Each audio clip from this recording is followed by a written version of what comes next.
Alice's Adventures in Wonderland by Lewis Carroll. Chapter 1. Down the Rabbit Hole. Alice was beginning to get very tired of sitting by her sister on the bank and of having nothing to do. Once or twice she had peeped into the book her sister was reading, but it had no pictures or conversations in it. And what is the use of a book, thought Alice, without pictures or conversations? So she was considering in her own mind, as well as she could, for the hot day made her feel very sleepy and stupid, whether the pleasure of making a daisy chain would be worth the trouble of getting up and picking the daisies, when suddenly a white rabbit with pink eyes ran close by her. There was something so very remarkable in that, nor did Alice think it so very much out of the way to hear the rabbit say to itself, oh dear, I shall be late." When she thought it over afterwards, it occurred to her that she thought she ought to have wondered at this, but at the time it seemed quite natural. But when the rabbit actually took a watch out of its waistcoat pocket and looked at it, and then hurried on, Alice started to her feet, for it flashed across her mind that she had never before seen a rabbit with either a waistcoat pocket or a watch to take out of it, and burning with curiosity, she ran across the field after it, and fortunately was just in time to see it pop down a large rabbit hole under the hedge. In another moment, down went Alice after it, never once considering how in the world she was to get out again. The rabbit hole went straight on like a tunnel for some way, then dipped suddenly down so suddenly that Alice had not a moment to think about stopping herself before she found herself falling down a very deep well. Either the well was very deep, or she fell very slowly, for she had plenty of time as she went down to look about her and to wonder what was going to happen next. First, she tried to look down and make out what she was coming to, but it was too dark to see anything. Then she looked at the sides of the well and noticed that they were filled with cupboards and bookshelves. Here and there she saw maps and pictures hung upon pegs. She took down a jar from one of the shelves as she passed it. It was labeled Orange Marmalade. But to her great disappointment, it was empty. She did not like to drop the jar for fear of killing somebody underneath, so managed to put it into one of the cupboards as she fell past it. Well, thought Alice to herself, after such a fall as this, I shall think nothing of tumbling down the stairs. How brave they'll think me at home. Why, I wouldn't say anything about it, even if I fell off the top of the house, which was very likely true. Down, down, down. Would the fall never come to an end? I wonder how many miles I've fallen by this time, she said aloud. I must be getting somewhere near the center of the earth. Let me see. That would be 4,000 miles down, I think. For, you see, Alice had learnt several things of this sort in her lessons in the schoolroom, and though this was not a very good opportunity for showing off her knowledge, as there was no one to listen to her, still, it was good practice to say it over. Yes, that's about the right distance, but then I wonder what latitude or longitude I've got to. Alice had no idea what latitude was, or longitude either, but thought they were nice, grand words to say. Presently she began again. I wonder if I shall fall right through the earth. How funny it'll seem to come out among the people that walk with their heads downward. The antipathies, I think. She was rather glad there was no one listening this time, as it didn't sound at all the right word. But I shall have to ask them what the name of the country is. Please, ma'am, is this New Zealand or Australia? And she tried to curtsy as she spoke. Fancy curtsying as you're falling through the air. Do you think she could manage it? And what an ignorant little girl she'll think me for asking. No, it'll never do to ask. Perhaps I shall see it written up somewhere. Down, down, down. There was nothing else to do, so Alice began talking again. Dina'll miss me very much tonight, I should think. Dina was the cat. I hope they'll remember her saucer of milk at tea time. Dina, my dear, I wish you were down here with me. There's no mice in the air, I'm afraid, but you might catch a bat, and that's very like a mouse, you know. But do cats eat bats? I wonder. And here Alice began to get rather sleepy, and went on saying to herself in a dreamy sort of way, Do cats eat bats? Do cats eat bats? And sometimes, do bats eat cats? For, you see, as she couldn't answer either question, it didn't much matter which way she put it. She felt that she was dozing off and had just begun to dream that she was walking hand in hand with Dina and saying to her very earnestly, Now, Dina, tell me the truth. Did you ever eat a bat? When suddenly, thump! Thump! Down she came upon a heap of sticks and dry leaves, and the fall was over. Alice was not a bit hurt, and she jumped up onto her feet in a moment. She looked up, but it was all dark overhead. Before her was another long passage, and the White Rabbit was still in sight, hurrying down it. There was not a moment to be lost. Away went Alice like the wind, and was just in time to hear it say, as it turned a corner, Oh, my ears and whiskers, how late it's getting. She was close behind it when she turned the corner, but the rabbit was no longer to be seen.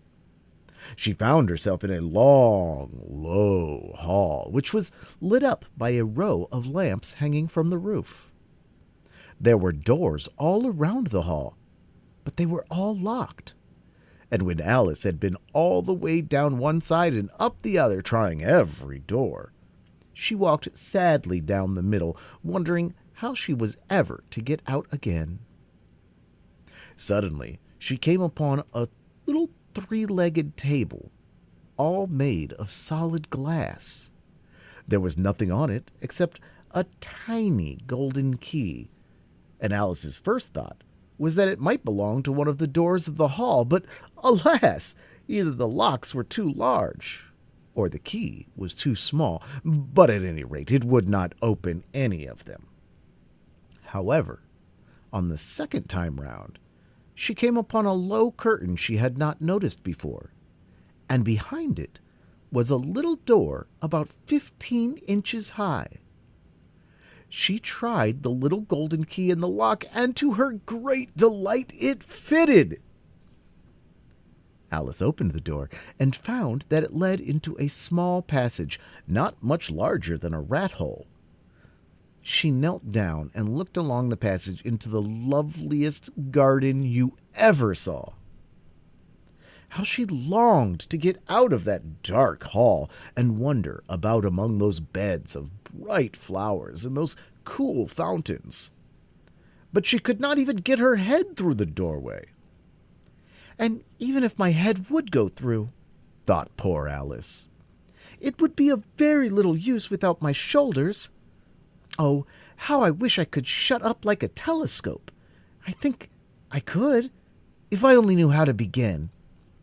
For, you see, so many out-of-the-way things had happened lately that Alice had begun to think that very few things indeed were really impossible. There seemed to be no use in waiting by the little door, so she went back to the table, half hoping she might find another key on it, or at any rate a book of rules for shutting people up like telescopes. This time, she found a little bottle on it. "Which certainly was not here before," said Alice. And round the neck of the bottle was a paper label with the words, "Drink me," beautifully printed in large letters.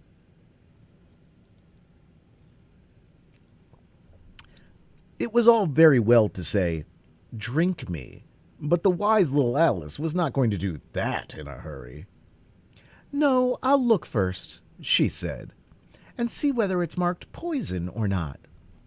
For she had read several nice little histories about children who had got burnt and eaten up by wild beasts or other unpleasant things, all because they would not remember the simple rules their friends had taught them, such as that a red-hot poker will burn you if you hold it too long, and that if you cut your finger very deeply with a knife, it usually bleeds. And she had never forgotten that if you drink much from a bottle marked poison, it is almost certain to disagree with you sooner or later. However, this bottle was not marked poison, so Alice ventured to taste it, and finding it very nice, it had, in fact, a sort of mixed flavor of cherry tart, custard, pineapple, roast turkey, toffee, and hot buttered toast. She very soon finished it off. "What a curious feeling," said Alice. "I must be shutting up like a telescope." And so it was indeed. She was now only 10 inches high, and her face brightened up at the thought that she was now the right size for going through the little door into that lovely garden. First, however, she waited for a few minutes to see if she was going to shrink any further. She felt a little nervous about this. "For it might end, you know," said Alice to herself, "in my going out altogether like a candle. I wonder what I should be like then." And she tried to fancy what the flame of a candle is like after the candle is blown out, for she could not remember ever having seen such a thing. After a while, finding that nothing more happened, she decided on going into the garden at once. But, alas for poor Alice! When she got to the door, she found she had forgotten the little gold key, and when she went back to the table for it, she found she could not possibly reach it. She could see it quite plainly through the glass, and she tried her best to climb up one of the legs of the table. But it was too slippery, and when she had tired herself out with trying, the poor little thing sat down and cried. "Come, there's no use in crying like that," said Alice to herself rather sharply. "I advise you to leave off this minute." She generally gave herself very good advice, though she very seldom followed it. And sometimes she scolded herself so severely as to bring tears into her eyes, and once she remembered trying to box her own ears for having cheated herself in a game of croquet she was playing against herself, for this curious child was very fond of pretending to be two people. "But it's no use now," thought poor Alice. "To pretend to be two people, why, there's hardly enough of me left to make one respectable person." Soon her eye fell on a little glass box that was lying under the table. She opened it, found in it a very small cake, on which the words, "Eat me," were beautifully marked in currants. "Well, I'll eat it," said Alice, "and if it makes me grow larger, I can reach the key, and if it makes me grow smaller, I can creep under the door. So either way, I'll get into the garden, and I don't care which happens." She ate a little bit and said anxiously to herself, "Which way? Which way?"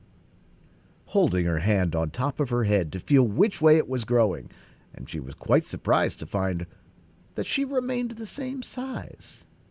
To be sure, this generally happens when one eats cake, but Alice had gotten so much into the way of expecting nothing but out-of-the-way things to happen that it seemed quite dull and stupid for life to go on in the common way. So she set to work, and very soon finished off the cake. Chapter 2. The Pool of Tears.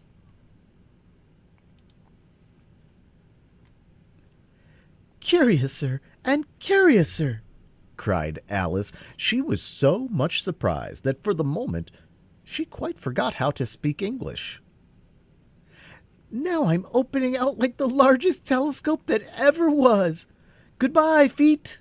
For when she looked down at her feet, they seemed to be almost out of sight, they were getting so far off. "Oh, my poor little feet.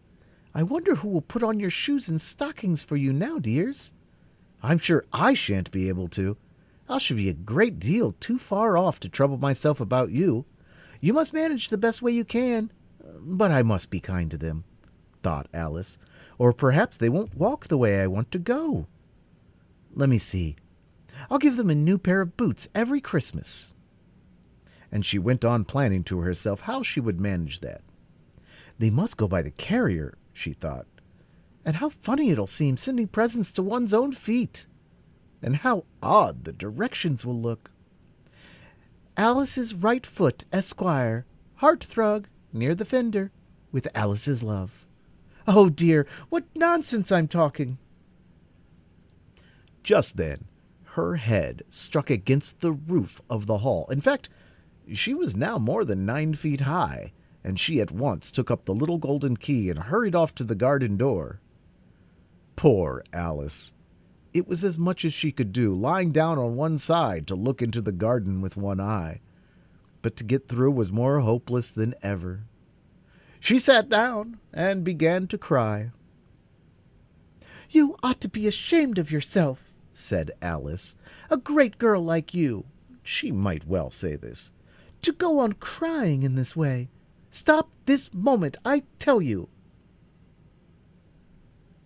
But she went on all the same, shedding gallons of tears until there was a large pool all around her, about 4 inches deep and reaching half down the hall. After a time she heard a little pattering of feet in the distance, and she hastily dried her eyes to see what was coming. It was the White Rabbit returning, splendidly dressed, with a pair of white kid gloves in one hand and a large fan in the other. He came trotting along in a hurry, muttering to himself as he came, "Oh, the Duchess!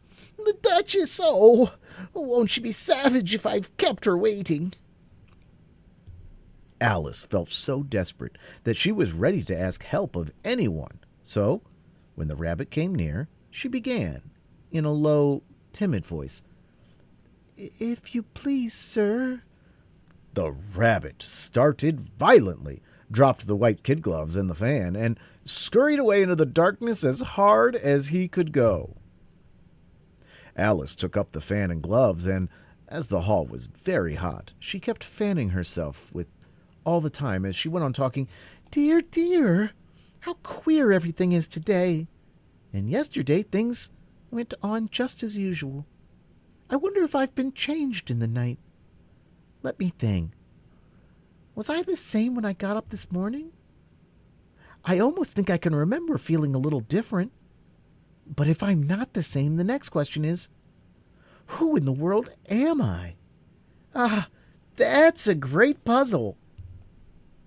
And she began thinking over all the children she knew that were of the same age of herself, to see if she could have been changed for any of them. I'm sure I'm not Ada," she said, "for her hair goes in such long ringlets, and mine doesn't go in ringlets at all. And I'm sure I can't be Mabel, for I know all sorts of things, and she knows such a very little. Besides, she's she, and I'm I. And, oh dear, how puzzling it all is. I'll try if I know all the things I used to know. Let me see. 4 times 5 is 12, And 4 times 6 is 13. And 4 times 7 is... Oh dear, I shall never get to 20 at that rate. However, the multiplication table doesn't signify. Let's try geography. London is the capital of Paris, and Paris is the capital of Rome, and Rome... No, that's all wrong, I'm certain. I must have been changed for Mabel. I'll try and say, how doth the little... And she crossed her hands on her lap as if she were saying lessons, and began to repeat it, but her voice sounded hoarse and strange, and the words did not come the same way they used to do. How doth the little crocodile improve his shining tail, and pour the waters of the Nile on every golden scale? How cheerfully he seems to grin, how neatly spread his claws, and welcome little fishes in with gently smiling jaws. I'm sure those are not the right words, said poor Alice, and her eyes filled with tears again as she went on. I must be Mabel after all, and I shall have to go and live in that poky little house, and have next to no toys to play with, and ever so many lessons to learn. No, I've made up my mind about it. If I'm Mabel, I'll stay down here. I shall only look up and say, who am I then? Tell me that first, and then, if I like being that person, I'll come up. If not, I'll stay down here till I'm somebody else. But, oh dear, cried Alice with a sudden burst of tears, I do wish they would put their heads down. I'm so very tired of being all alone here. As she said this, she looked down at her hands and was surprised to see that she had put on one of the rabbit's little white kid gloves while she was talking. How can I have done that? She thought. I must be growing small again. She got up and went to the table to measure herself by it, and found that, as nearly as she could guess, she was now about 2 feet high, and was going on shrinking rapidly. She soon found out that the cause of this was the fan she was holding, and she dropped it hastily just in time to avoid shrinking away altogether. That was a narrow escape, said Alice, a good deal frightened at the sudden change, but very glad to find herself still in existence. And now for the garden. And she ran with all speed back to the little door, but, alas, the little door was shut again, and the little golden key was lying on the glass table as before. And things are worse than ever, thought the poor child, for I never was so small as this before, never, and I declare it's too bad that it is. As she said these words, her foot slipped, and in another moment, splash! She was up to her chin in salt water. Her first idea was that she had somehow fallen into the sea. And in that case I can go back by railway, she said to herself. Alice had been to the seaside once in her life, and had come to the general conclusion that wherever you go to on the English coast, you find a number of bathing machines in the sea, some children digging in the sand with wooden spades, then a row of lodging houses, and behind them a railway station. However, she soon made out that she was in the pool of tears which she had wept when she was 9 feet high. I wish I hadn't cried so much, said Alice, and she swam about trying to find her way out. I shall be punished for it now, I suppose, by being drowned in my own tears. That will be a queer thing, to be sure. However, everything is queer today. Just then, she heard something splashing about in the pool a little way off, and she swam near to make out what it was. At first, she thought it must be a walrus or a hippopotamus, but then she remembered how small she was now, and she soon made out that it was only a mouse that had slipped in like herself. Would it be of any use now, thought Alice, to speak to this mouse? Everything is so out of the way down here that I should think very likely it can talk. At any rate, there's no harm in trying. So she began. Oh, Mouse, do you know the way out of this pool? I am very tired of swimming about here. Oh, Mouse! Alice thought this must be the right way of speaking to a mouse. She had never done such a thing before, but she remembered having seen in her brother's Latin grammar, a mouse, of a mouse, to a mouse, oh mouse. The mouse looked at her rather inquisitively, and seemed to her to wink with one of its little eyes, but it said nothing.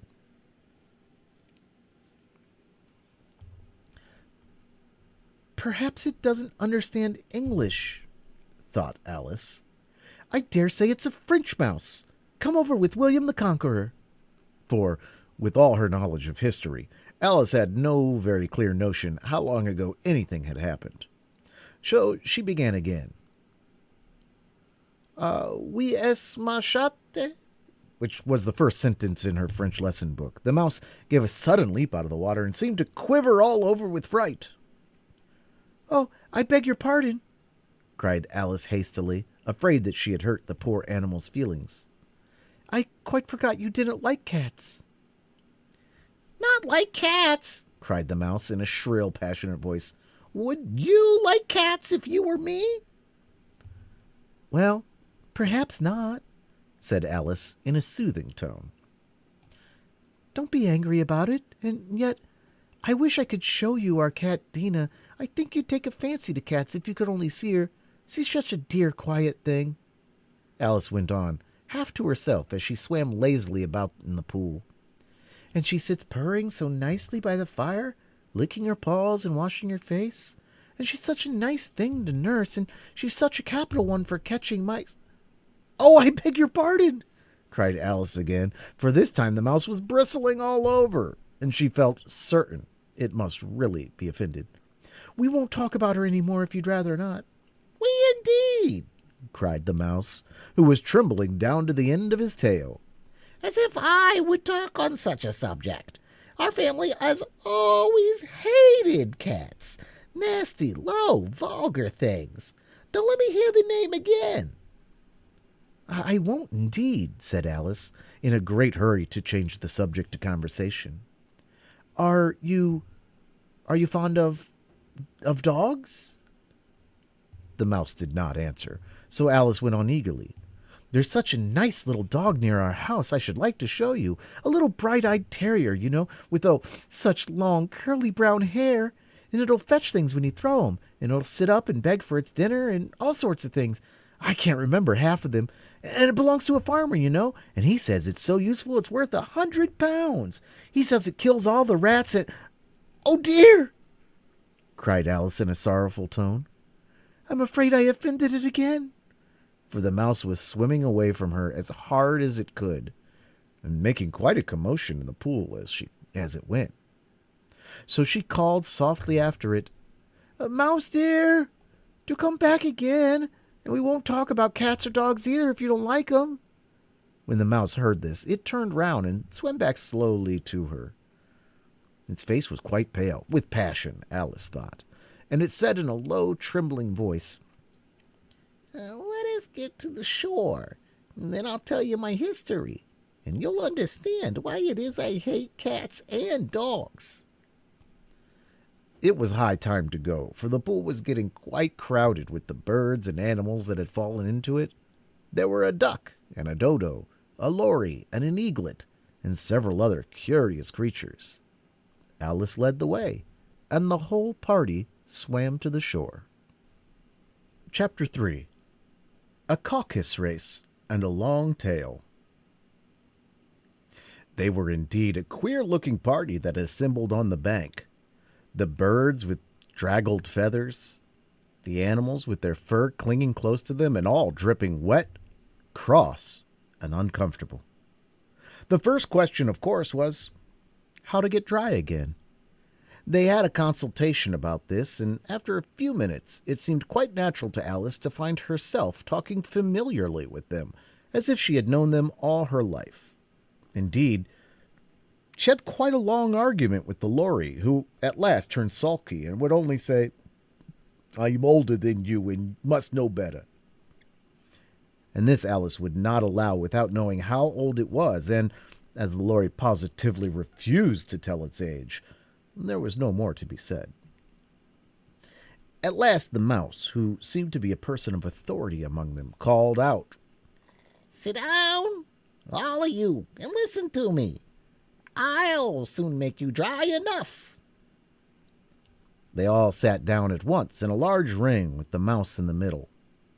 Alice kept her eyes anxiously fixed on it, for she felt sure she would catch a bad cold if she did not get dry very soon.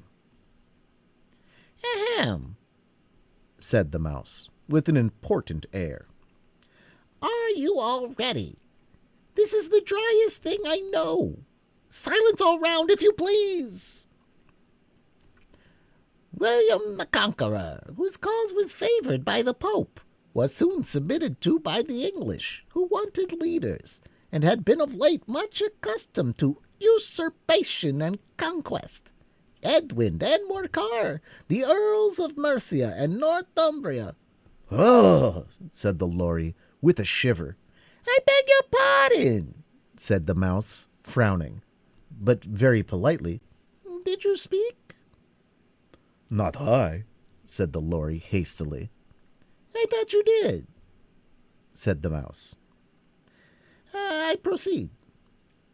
Edwin and Morcar, the Earls of Mercia and Northumbria, declared for him, and even Steigen, the patriotic Archbishop of Canterbury, found it advisable." "Found what?" said the duck. "Found it," the mouse replied rather crossly. "Of course you know what it means." "I know what it means well enough when I find a thing," said the duck. "It's generally a frog or a worm. The question is, what did the Archbishop find?" The mouse did not notice this question, but hurriedly went on. "Found it advisable to go with the Edgar Atheling to meet William and offer him the crown. William's conduct at first was moderate, but the insolence of his Normans— How are you getting on now, my dear?" it continued, turning to Alice as it spoke. "As wet as ever," said Alice in a melancholy tone. "It doesn't seem to dry me at all." "In that case," said the dodo solemnly, rising to its feet, "I move that the meeting adjourn for the immediate adoption of more energetic remedies." "Speak English," said the eaglet. "I don't know the meaning of half those long words. And what's more, I don't believe you do either." And the eagle bent down its head to hide a smile. Some of the other birds tittered audibly. "What I was going to say," said the dodo in an offended tone, "was that the best thing to get us dry would be a caucus-race." "What is a caucus-race?" said Alice. Not that she wanted much to know, but the dodo had paused, as if it thought that somebody ought to speak, and no one else seemed inclined to say anything. "Why," said the dodo, "the best way to explain it is to do it. And as you might like to try the thing yourself some winter day, I will tell you how the dodo managed it. First, it marked out the racecourse in a sort of circle. The exact shape doesn't matter, it said. And then all the party were placed along the course here and there. There was no 1, 2, 3 away, but they began running when they liked, and left off when they liked, so that it was not easy to know when the race was over. However, when they'd been running half an hour or so, and were quite dry again, the dodo suddenly called out, "The race is over!" And they all crowded round it, panting, and asked, "But who has won?" The question the dodo could not answer without a great deal of thought, and it sat for a long time with one finger pressed upon its forehead, the position in which you usually see Shakespeare in the pictures of him, while the rest waited in silence. At last the dodo said, Everybody has one, and all must have prizes. But who is to give the prizes? Quite a chorus of voices asked. Why, she, of course, said the Dodo, pointing to Alice with one finger, and the whole party at once crowded round her, calling out in a confused way, Prizes! Prizes! Alice had no idea what to do, and in despair she put her hand in her pocket and pulled out a box of comfits. Luckily the salt water had not got into it, and handed them round as prizes. There was exactly one apiece all round. But she must have a prize herself, you know, said the Mouse. Of course, the Dodo replied very gravely. What else have you got in your pocket? He went on, turning to Alice. Only a thimble, said Alice sadly. Hand it over here, said the Dodo. Then they all crowded round her once more, while the Dodo solemnly presented the thimble, saying, We beg your acceptance of this elegant thimble. And when it had finished this short speech, they all cheered. Alice thought the whole thing very absurd, but they looked so grave that she did not dare to laugh, and, as she could not think of anything to say, she simply bowed and took the thimble, looking as solemn as she could. The next thing was to eat the comfits. This caused some noise and confusion, as the large birds complained that they could not taste theirs, and the small ones choked and had to be patted on the back. However, it was over at last, and they sat down again in a ring and begged the Mouse to tell them something more. You promised to tell me your history, you know, said Alice, and why it is you hate C&D, she added in a whisper, half afraid that it would be offended again. Mine is a long and sad tale, said the Mouse, turning to Alice and sighing. It is a long tale, certainly, said Alice, looking down with wonder at the Mouse's tail. But why do you call it sad? And she kept on puzzling about it while the Mouse was speaking, so that her idea of the tale was something like this. Fury said to a mouse that he met in the house, Let us both go to law. I will prosecute you. Come, I'll take no denial. We must have a trial, for really this morning I've nothing to do, said the Mouse to the Cur. Such a trial, dear sir, with no jury or judge, would be wasting our breath. I'll be judge, I'll be jury, said cunning old Fury. I'll try the whole cause and condemn you to death. You're not attending, said the Mouse to Alice severely. What are you thinking of? I beg your pardon, said Alice very humbly. You had got to the fifth bend, I think? I had not, cried the Mouse, sharply and very angrily. A not? Said Alice, always ready to make herself useful, and looking anxiously about her.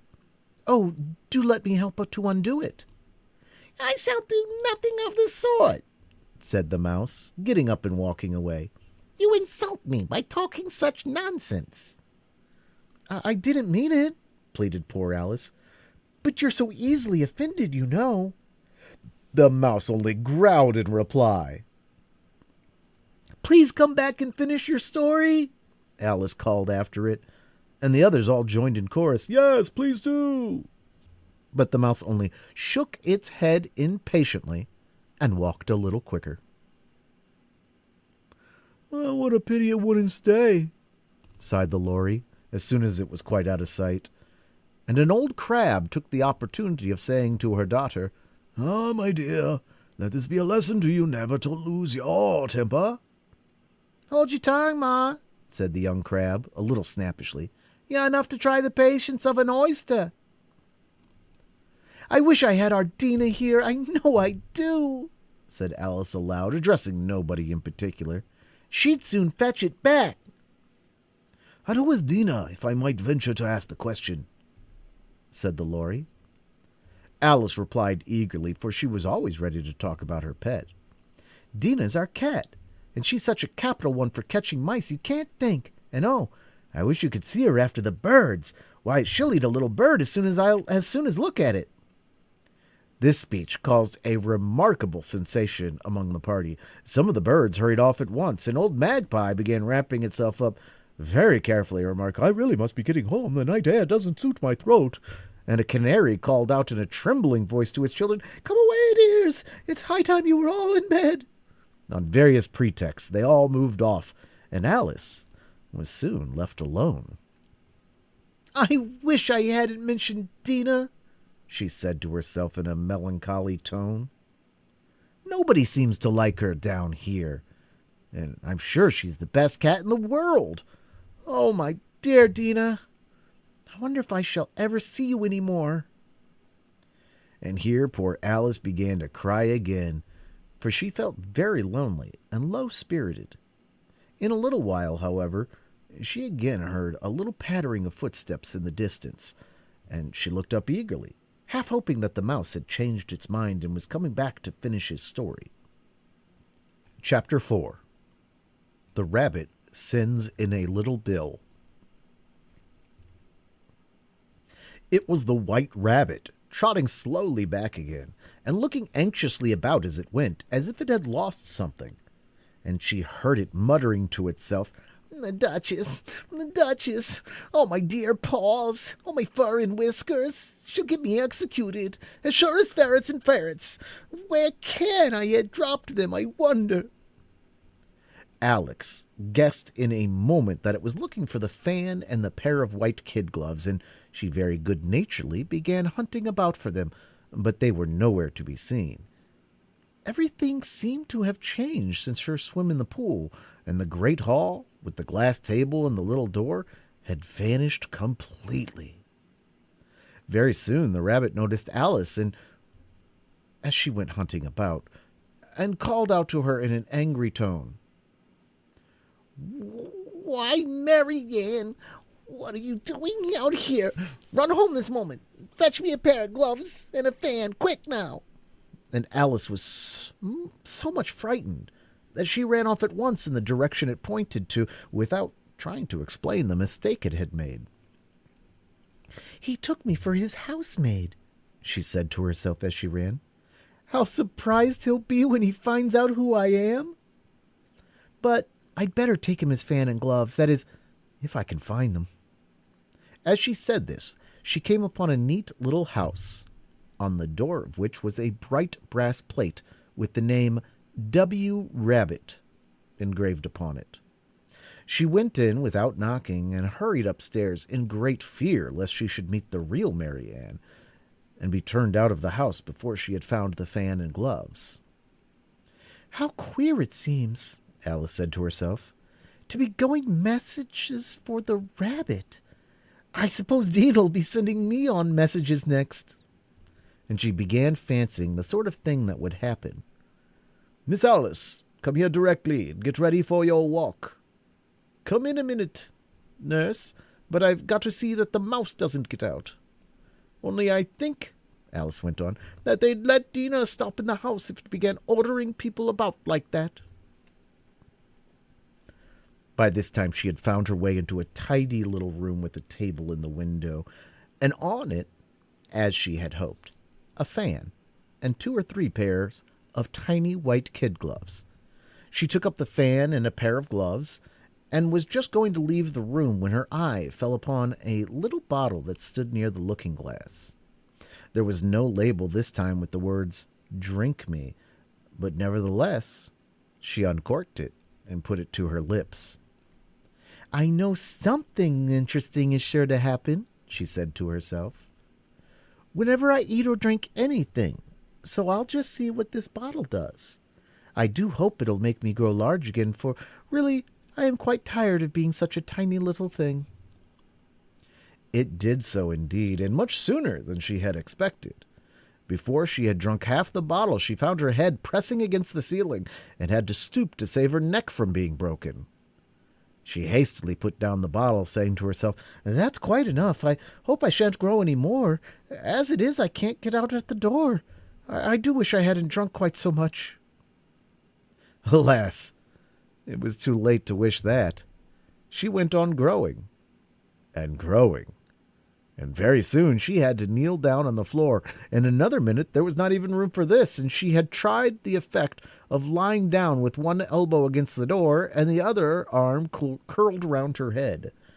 Still she went on growing, and, as a last resource, she put one arm out of the window and one foot up the chimney, and she said to herself, "Now I can do no more. Whatever happens, what will become of me?" Luckily for Alice, the little magic bottle had now had its full effect, and she grew no larger. Still, it was very uncomfortable, and as there seemed to be no sort of chance of her ever getting out of the room again, no wonder she felt unhappy.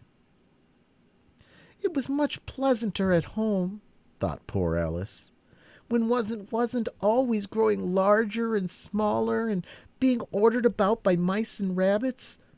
I almost wish I hadn't gone down that rabbit hole, and yet, it's rather curious, you know, this sort of life. I do wonder what can have happened to me. When I used to read fairy tales, I fancied that kind of thing never happened. And now here I am in the middle of one. There ought to be a book written about me, that there ought. And when I grow up, I'll write one. But I'm grown up now," she added in a sorrowful tone. "At least there's no room to grow up any more here.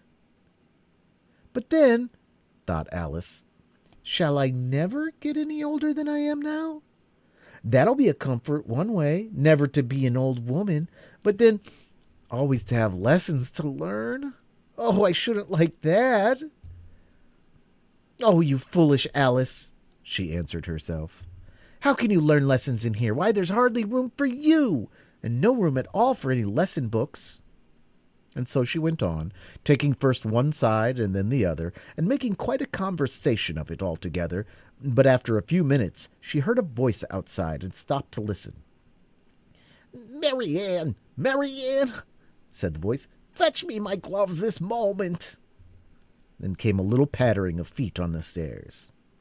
Alice knew it was the White Rabbit coming to look for her, and she trembled till she shook the house, quite forgetting that she was now about 1,000 times as large as the rabbit, and had no reason to be afraid of it.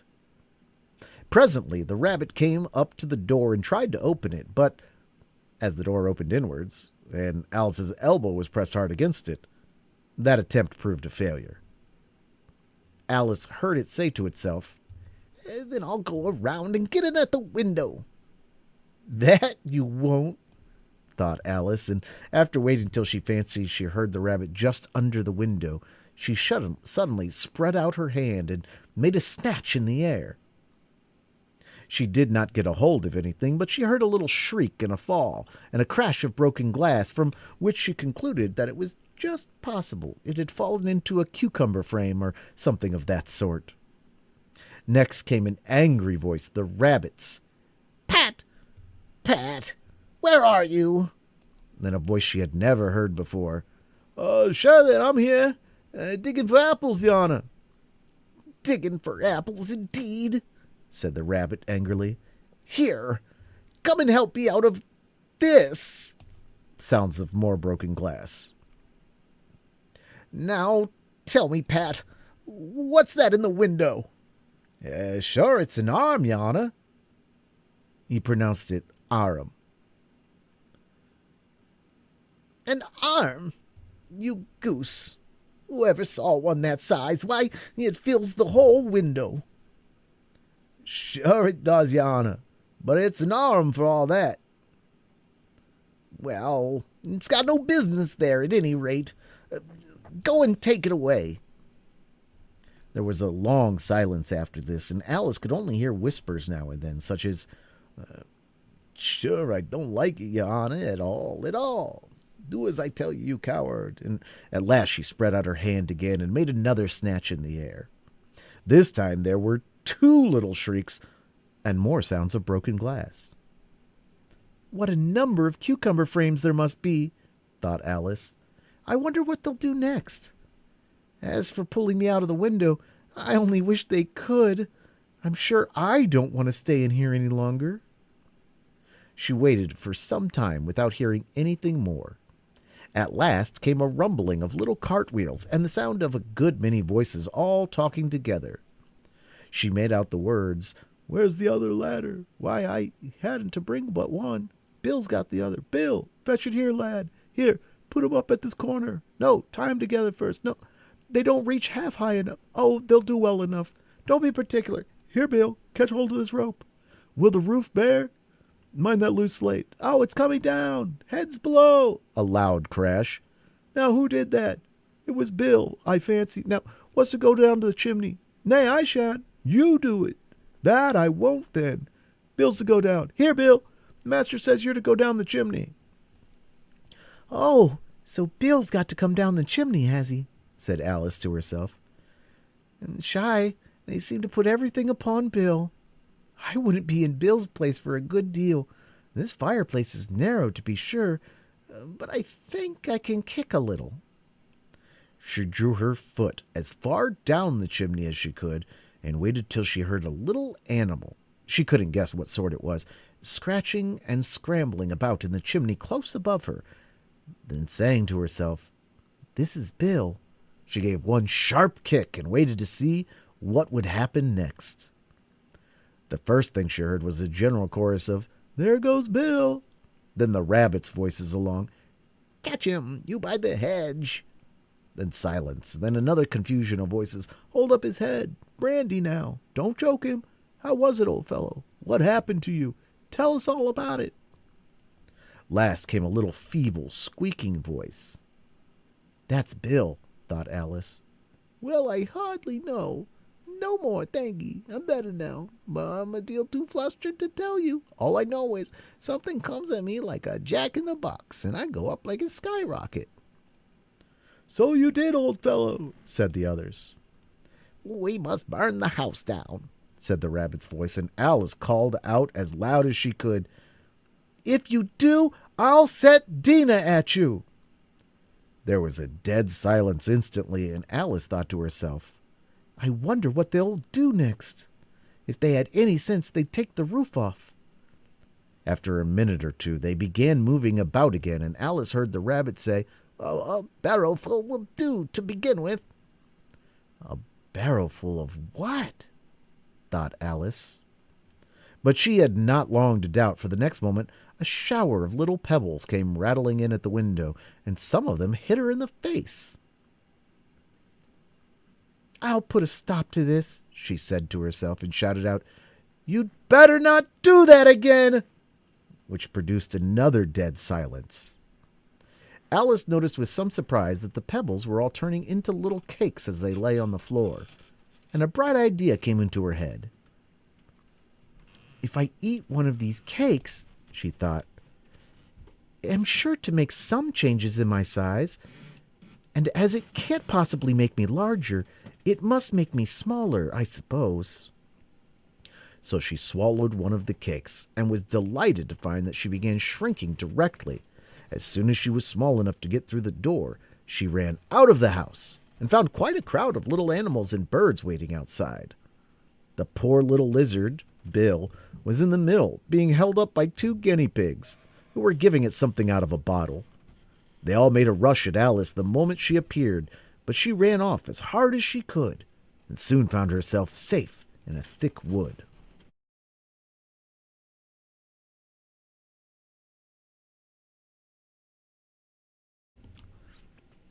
"The first thing I've got to do," said Alice to herself as she wandered about in the wood, "is to grow to my right size again, and the second thing is to find my way into that lovely garden.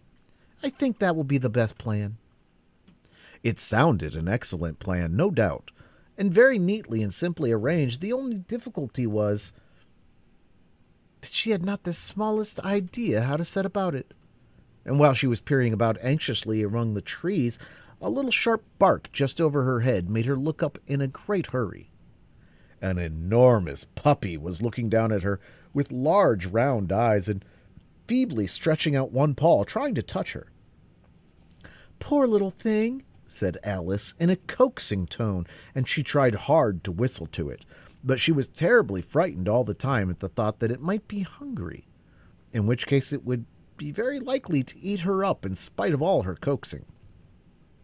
Hardly knowing what she did, she picked up a little bit of stick and held it out to the puppy, whereupon the puppy jumped into the air off all its feet at once with a yelp of delight and rushed at the stick and make believe to worry it. Then Alice dodged behind a great thistle to keep herself from being run over, and the moment she appeared on the other side, the puppy made another rush at the stick and tumbled head over heels in its hurry to get a hold of it.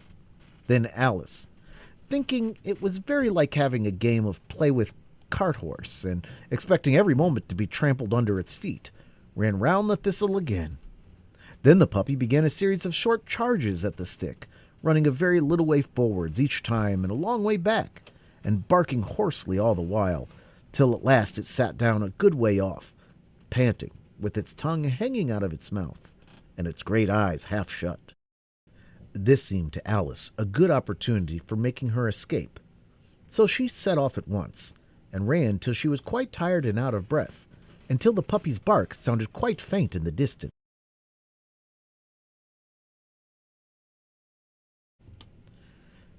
"And yet, what a dear little puppy it was," said Alice, as she leant against a buttercup to rest herself, fanned herself with one of the leaves. "I should have liked to teach it tricks very much if I'd only been the right size to do it. Oh, dear, I'd nearly forgotten that I've got to grown up again. Let me see, how is it to be managed? I suppose I ought to eat or drink something or other, but the question is, what?" The great question certainly was, what? Alice looked all around her at the flowers and the blades of grass, but she did not see anything that looked like the right thing to eat or drink under the circumstances. There was a large mushroom growing near her, about the same height as herself, and when she looked under it, and on both sides of it, and behind it, it occurred to her that she might as well look and see what was on top of it. She stretched herself on tiptoe and peered over the edge of the mushroom, and her eyes immediately met those of a large blue caterpillar that was sitting on the top with its arms folded, quietly smoking a long hookah and taking not the smallest notice of her or anything else. Chapter 5. Advice from a Caterpillar. The caterpillar and Alice looked at each other for some time in silence.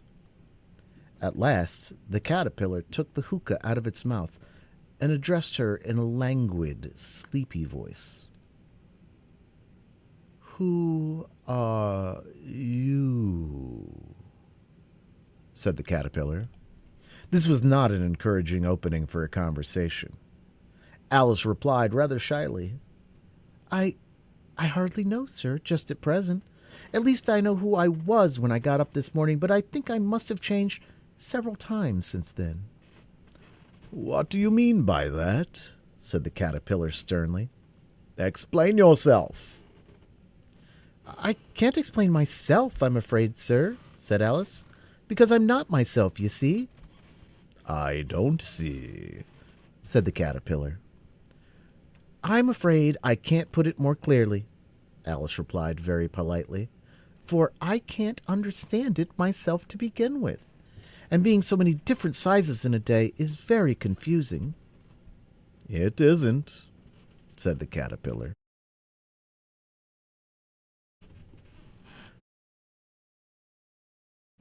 "Well, perhaps you haven't found it so yet," said Alice. "But when you have to turn into a chrysalis, you will some day, you know, and then after that into a butterfly, I should think you'll feel it a little queer, won't you?" "Not a bit," said the caterpillar. "Well, perhaps your feelings may be different," said Alice. "All I know is, It would feel very queer to me. You? Said the caterpillar contemptuously. Who are you? Which brought them back again to the beginning of the conversation. Alice felt a little irritated at the caterpillars making such very short remarks, and she drew herself up and said very gravely, I think you ought to tell me who you are first. Why? Said the caterpillar. Here was another puzzling question, and as Alice could not think of any good reason, and as the caterpillar seemed to be in a very unpleasant state of mind, she turned away. Come back, the caterpillar called after her. I've got something important to say. This sounded promising, certainly. Alice turned and came back again. Keep your temper, said the caterpillar. Is that all? Said Alice, swallowing down her anger as well as she could. No, said the caterpillar. Alice thought she might as well wait, as she had nothing else to do, and perhaps, after all, it might tell her something worth hearing. For some minutes it puffed away without speaking, but at last it unfolded its arms, took the hookah out of its mouth again, and said, So you think you're changed, do you? I'm afraid I am, sir, said Alice. I can't remember things as I used, and I don't keep the same size for 10 minutes together.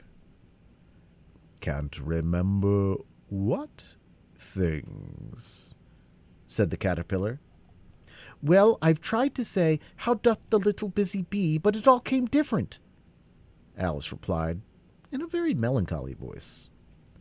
Repeat. You are old, Father William, said the caterpillar. Alice folded her arms and began. You are old, Father William, the young man said, and your hair has become very white, and yet you incessantly stand on your head. Do you think at your age it is right?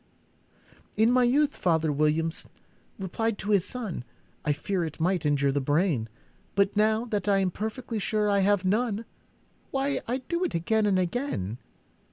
You are old, said the youth, as I mentioned before, and have grown most uncommonly fat. Yet you turned a back somersault in at the door. Pray, what is the reason for that? In my youth, said the sage, as he shook his grey locks, I kept all my limbs very supple. By the use of this ointment, 1 shilling the box. Allow me to sell you a couple? You are old, said the youth, and your jaws are too weak for anything tougher than suet. Yet you finished the goose with the bones in the beak. Pray, how did you manage to do it? In my youth, said the father, I took to the law, and argued each case with my wife, and the muscular strength which it gave to my jaw has lasted the rest of my life. You are old, said the youth. One would hardly suppose that your eye was as steady as ever. Yet you balanced an eel on the end of your nose. What made you so awfully clever? I have answered 3 questions, and that is enough, said his father. Don't give yourself airs. Do you think I can listen all day to such stuff? Be off, or I'll kick you downstairs. That is not said right, said the caterpillar. Not quite right, I'm afraid, said Alice timidly. Some of the words have got altered. It is wrong from beginning to end, said the caterpillar decidedly, and there was silence for some minutes. The caterpillar was the first to speak. What size do you want to be? It asked. Oh, I'm not particular as to size, Alice hastily replied. Only one doesn't like changing so often, you know. I don't know, said the caterpillar. Alice said nothing. She had never been so much contradicted in her life before, and she felt that she was losing her temper. "Are you content now?" said the caterpillar. "Well, I should like to be a little larger, sir, if you wouldn't mind," said Alice. 3 inches is such a wretched height to be." "It is a very good height indeed," said the caterpillar angrily, rearing itself upright as it spoke. It was exactly 3 inches high. "But I'm not used to it," pleaded poor Alice in a piteous tone, and she thought of herself. "I wish the creatures wouldn't be so easily offended." "You'll get used to it in time," said the caterpillar, and it put the hookah into its mouth and began smoking again. This time, Alice waited patiently until it chose to speak again. In a minute or two, the caterpillar took the hookah out of its mouth and yawned once or twice and shook itself. Then it got down off the mushroom and crawled away in the grass, merely remarking as it went, "One side will make you grow taller, and the other side will make you grow shorter." "One side of what? The other side of what?" thought Alice to herself. "Of the mushroom," said the caterpillar, just as if she had asked it aloud, and in another moment it was out of sight.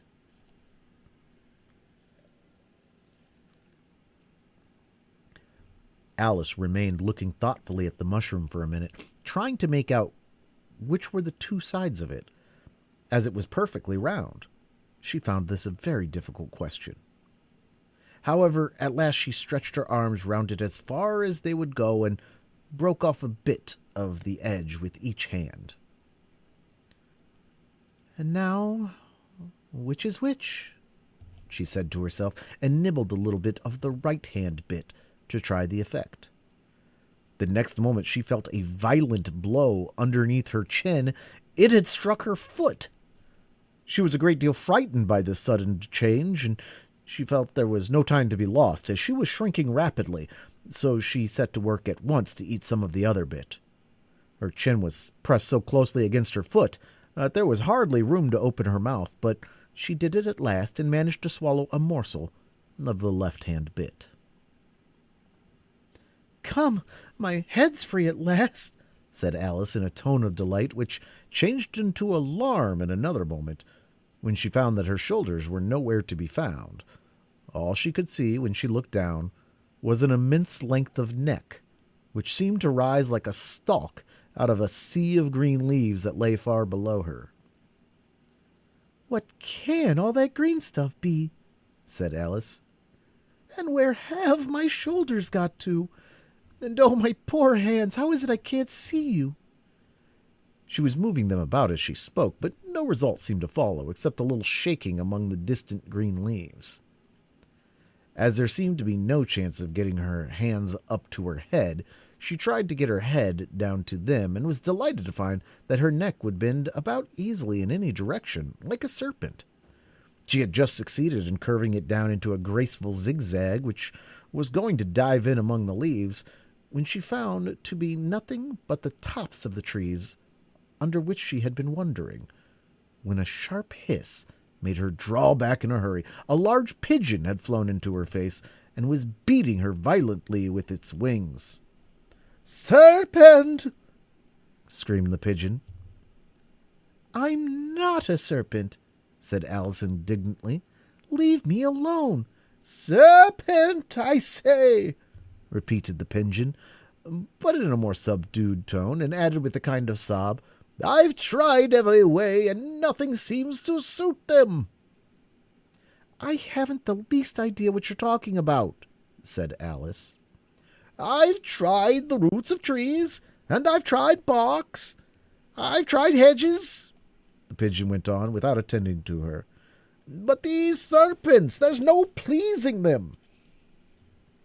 Alice was more and more puzzled, but she thought there was no use in saying anything more till the pigeon had finished.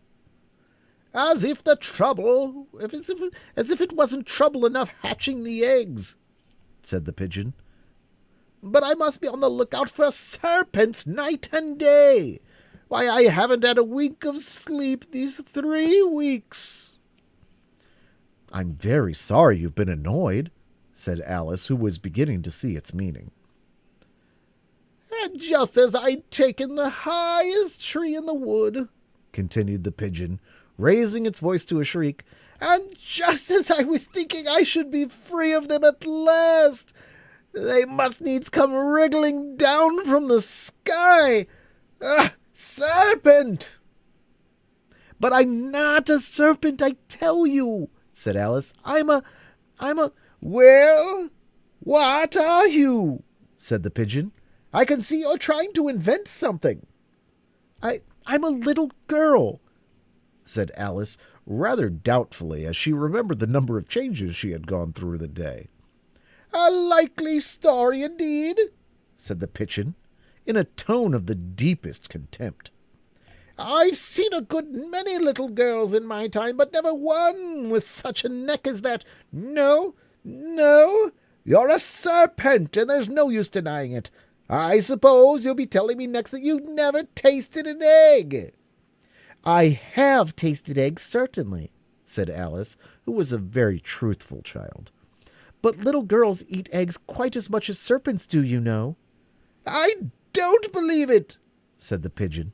"But if they do, why, then they're a kind of serpent. That's all I can say." This was such a new idea to Alice that she was quite silent for a minute or two, which gave the pigeon the opportunity of adding, "You're looking for eggs. I know that well enough. And what does it matter to me whether you're a little girl or a serpent?" "It matters a good deal to me," said Alice hastily. "But I'm not looking for eggs, as it happens, and if I was, I shouldn't want yours. I don't like them raw." "Well, be off then," said the pigeon, in a sulky tone as it settled down again into its nest. Alice crouched down among the trees as well as she could, for her neck kept getting entangled among the branches, and every now and then she had to stop and untwist it.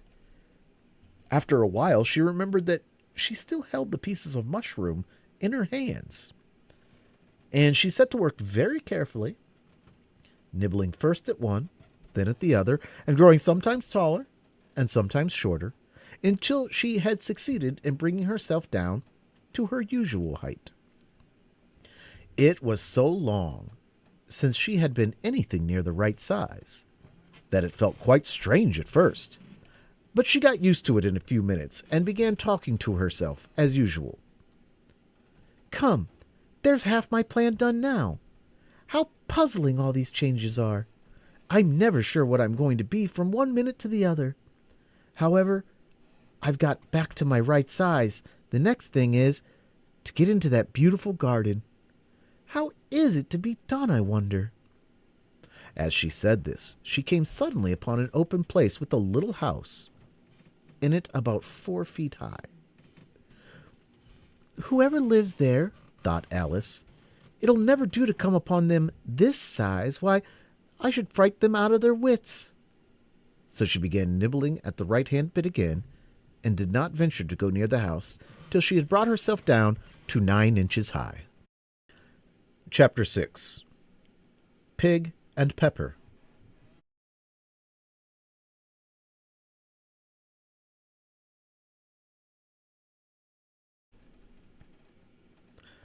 For a minute or two she stood looking at the house and wondering what to do next, when suddenly a footman in livery came running out of the wood. She considered him to be a footman because he was in livery. Otherwise, judging by his face only, she would have called him a fish, and rapped loudly at the door with his knuckles. It was opened by another footman in livery, with a round face and large eyes like a frog, and both footmen, Alice noticed, had powdered hair that curled all over their heads. She felt very curious to know what it was all about, and crept a little way out of the wood to listen. The fish footman began by producing from under his arm a great letter, nearly as large as himself, and this he handed over to the other, saying in a solemn tone, "For the Duchess, an invitation from the Queen to play croquet."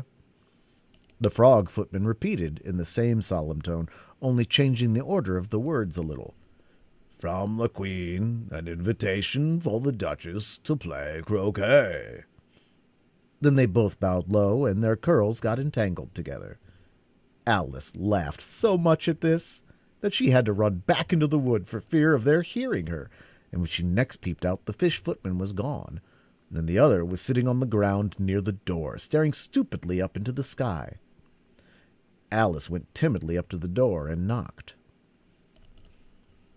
"There's no sort of use in knocking," said the footman, "and that for two reasons. First, because I'm on the same side of the door as you are.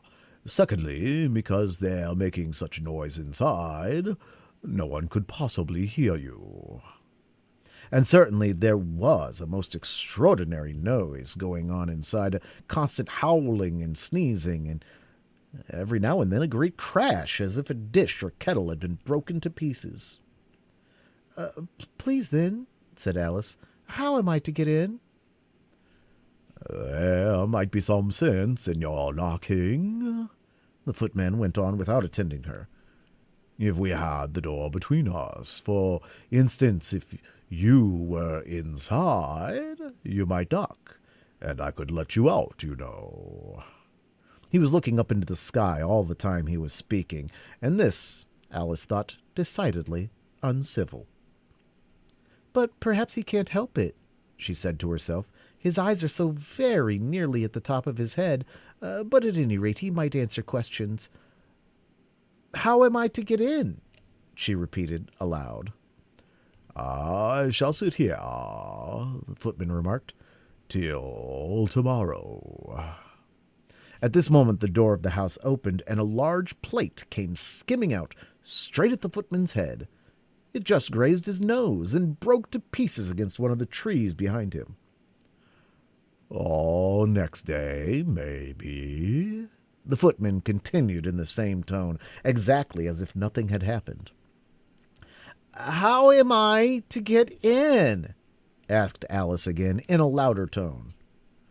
"Are you to get in at all?" said the footman. "That's the first question, you know." It was, no doubt, only Alice did not like to be told so. "It's really dreadful," she muttered to herself. "The way all the creatures argue, it's enough to drive one crazy." The footman seemed to think this a good opportunity for repeating his mark with variations. "I shall sit here," he said, "on and off, for days and days." "But what am I to do?" said Alice. "Anything you like," said the footman, and began whistling. "Oh, there's no use in talking to him," said Alice desperately. "He's perfectly idiotic." And she opened the door and went in. The door led right into a large kitchen, which was full of smoke from one end to the other. The Duchess was sitting on a three-legged stool in the middle, nursing a baby. The cook was leaning over the fire, stirring a large cauldron which seemed to be full of soup. "There's certainly too much pepper in that soup," Alice said to herself, as well as she could for sneezing. There was certainly too much of it in the air. Even the Duchess sneezed occasionally. As for the baby, it was sneezing and howling alternatively without a moment's pause. The only things in the kitchen that did not sneeze were the cook and a large cat which was sitting on the hearth and grinning from ear to ear. "Please would you tell me," said Alice, a little timidly, for she was not quite sure whether it was good manners for her to speak first, "why your cat grins like that?" "It's a Cheshire cat," said the Duchess, "and that's why. Pig!" She said the last word with such sudden violence that Alice quite jumped. But she saw in another moment that it was addressed to the baby and not to her, so she took courage and went on. "I didn't know that Cheshire cats always grinned. In fact, I didn't know that cats could grin." "They all can," said the Duchess, "and most of them do." "I don't know of any that do," Alice said, very politely, feeling quite pleased to have got into a conversation. "You don't know much," said the Duchess, "and that's a fact." Alice did not at all like the tone of this remark, and thought it would be as well to introduce some other subject of conversation. While she was trying to fix on one, the cook took the cauldron of soup off the fire, and at once set to work throwing everything within her reach at the Duchess and the baby. The fire irons came first, then followed by a shower of saucepans, plates, and dishes. The Duchess took no notice of them even when they hit her, and the baby was howling so much already that it was quite impossible to say whether the blows hurt it or not. "Oh, please, mind what you're doing," cried Alice, jumping up and down in an agony of terror. "Oh, there goes his precious nose," as an unusually large saucepan flew close by it and very nearly carried it off. "If everybody minded their own business," the Duchess said in a hoarse growl, "the world would go round a deal faster than it does." "Which would not be an advantage," said Alice, who felt very glad to get an opportunity of showing off a little of her knowledge. "Just think of what work it would make with the day and night. You see, the earth takes 24 hours to turn round on its axis." "Talking of axes," said the Duchess, "chop off her head!" Alice glanced rather anxiously at the cook to see if she meant to take the hint, but the book was busily stirring the soup and seemed not to be listening, so she went on again. 24 hours, I think, or is it 12? "Oh, don't bother me," said the Duchess. "I never could abide figures." And with that, she began nursing her child again, singing a sort of lullaby to it as she did so, and giving it a violent shake at the end of every line.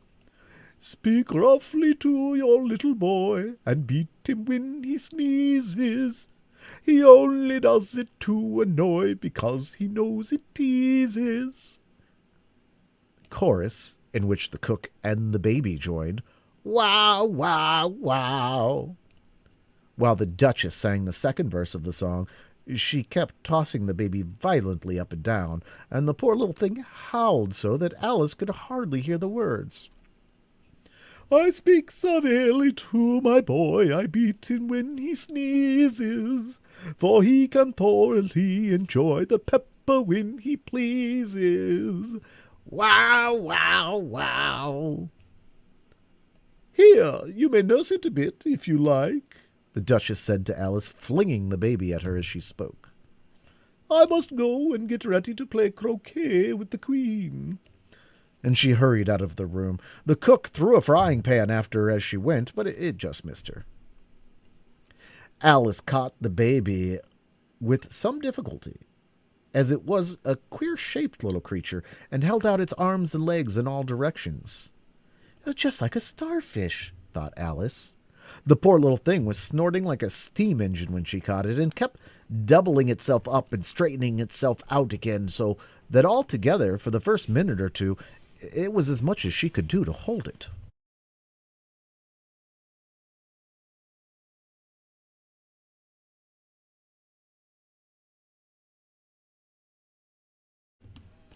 As soon as she had made out the proper way of nursing it, which was to twist it up into a sort of knot, and then keep tight hold of its right ear and left foot, so as to prevent it undoing itself, she carried it out into the open air. "If I don't take this child away with me," thought Alice, "they're sure to kill it in a day or two. Wouldn't it be murder to leave it behind?" She said the last words out loud, and the little thing grunted in reply. It had left off sneezing by this time. "Don't grunt," said Alice. "That's not at all a proper way of expressing yourself." The baby grunted again, and Alice looked very anxiously into its face to see what was the matter with it. There could be no doubt that it had a very turn-up nose, much more like a snout than a real nose.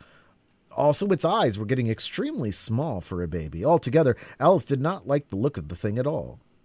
But perhaps it was only sobbing, she thought, and looked into its eyes again to see if there were tears. No, there were no tears.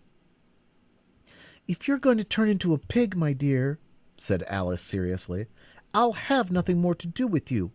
Mind now." The poor little thing sobbed again, or grunted, it was impossible to say which, and they went on for some while in silence. Alice was just beginning to think to herself, "Now what am I to do with this creature when I get home?" when it grunted again so violently that she looked down into its face in some alarm. This time there could be no mistake about it. It was neither more nor less than a pig, and she felt it would be quite absurd for her to carry it further.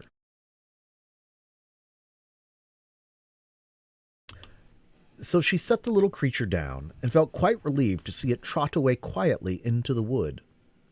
"If it had grown up," she said to herself, "it would have made a dreadfully ugly child, but it makes a rather handsome pig, I think."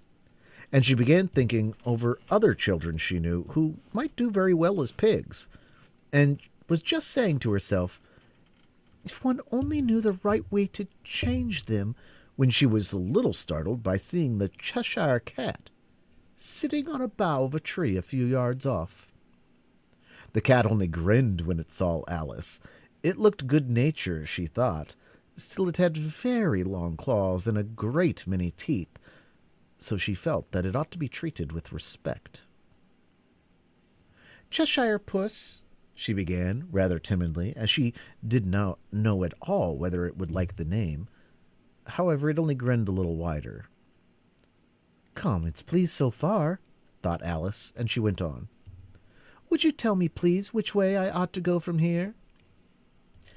Well, that depends a good deal on where you want to go to," said the cat. "I don't care much where," said Alice.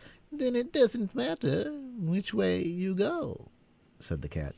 "As long as I get somewhere," Alice added as an explanation. "Oh, you're sure to do that," said the cat, "if you only walk long enough." Alice felt that this could not be denied, so she tried another question. "What sort of people live about here?" "In that direction," the cat said, waving its right paw round, "lives a hatter, and in that direction," waving the other paw, "lives a March Hare. Visit either you like. They're both mad." "But I don't want to go among mad people," Alice remarked. "Oh, you can't help that," said the cat. "We're all mad here. I'm mad. You're mad." "How do you know I'm mad?" said Alice. "You must be," said the cat, "or you wouldn't have come here." Alice didn't think that proved it at all. However, she went on. "And how do you know that you're mad?" "To begin with," said the cat, "a dog's not mad. You grant that?" "I suppose so," said Alice. "Well, then," the cat went on, "you see, a dog growls when it's angry and wags its tail when it's pleased. Now, I growl when I'm pleased and wag my tail when I'm angry. Therefore, I'm mad." "I call it purring, not growling," said Alice. "Call it what you like," said the cat. "Do you play croquet with the queen today?" "I should like it very much," said Alice, "but I haven't been invited yet." "You'll see me there," said the cat, and vanished. Alice was not much surprised at this. She was getting so used to queer things happening. While she was looking at the place where it had been, it suddenly appeared again. "By the by, what became of the baby?" said the cat. "I'd nearly forgotten to ask." "It turned into a pig," Alice quietly said, just as if it had come back in a natural way. "I thought it would," said the cat, and vanished again. Alice waited a little, half expecting to see it again, but it did not appear, and after a minute or two she walked in the direction in which the March Hare was said to live. "I've seen hatters before," she said to herself. "The March Hare will be much the most interesting, and perhaps as this is May, it won't be raving mad, at least not so mad as it was in March." And as she said this, she looked up, and there was the cat again, sitting on a branch of a tree. "Did you say pig or fig?" said the cat. "I said pig," replied Alice, "and I wish you wouldn't keep appearing and vanishing so suddenly. You make one quite giddy." "All right," said the cat, and this time it vanished quite slowly, beginning with the end of the tail and ending with the grin, which remained some time after the rest of it had gone. "Well, I've often seen a cat without a grin," thought Alice, "but a grin without a cat is the most curious thing I ever saw in my life." She had not gone much further before she came in sight of the house of the March Hare, and she thought it must be the right house, because the chimneys were shaped like ears, and the roof was thatched with fur. It was so large a house that she did not like to go near till she had nibbled some more of the left-hand bit of mushroom, and raised herself to about 2 feet high. Even then she walked up towards it rather timidly, saying to herself, "Suppose it should be raving mad after all. I almost wish I'd gone to see the Hatter instead." Chapter 7. A Mad Tea Party. There was a table set out under a tree in front of the house, and the March Hare and the Hatter were having tea at it. A dormouse was sitting between them, fast asleep, and the other two were using it as a cushion, resting their elbows on it and talking over its head. "Very uncomfortable for the dormouse," thought Alice. "Only, as it's asleep, I suppose it doesn't mind."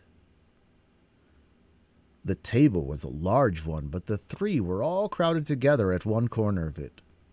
"No room! No room!" they cried out when they saw Alice coming. "There's plenty of room," said Alice indignantly, and she sat down in a large armchair at one end of the table. "Have some wine," the March Hare said in an encouraging tone. Alice looked all around the table, but there was nothing on it but tea. "I don't see any wine," she remarked. "There isn't any," said the March Hare. "Then it wasn't very civil of you to offer it," said Alice angrily. "It wasn't very civil of you to sit down without being invited," said the March Hare. "I didn't know it was your table," said Alice. "It's laid for a great many more than 3.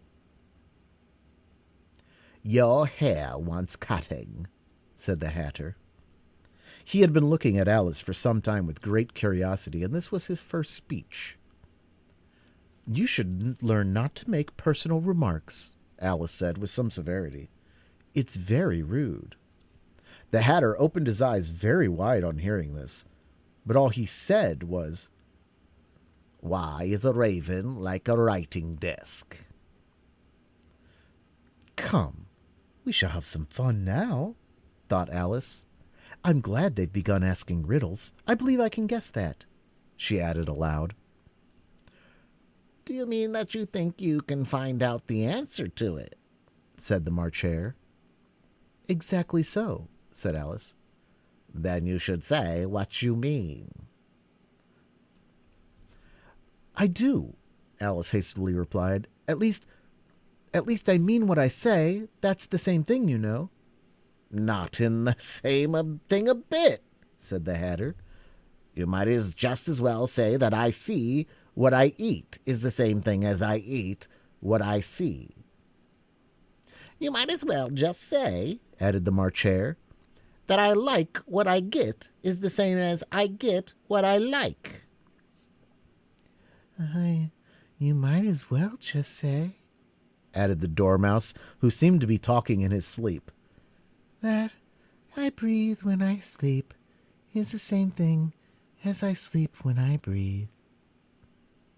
"It is the same thing with you," said the Hatter, and here the conversation dropped, and the party sat silent for a minute while Alice thought over all she could remember about ravens and writing desks, which wasn't much.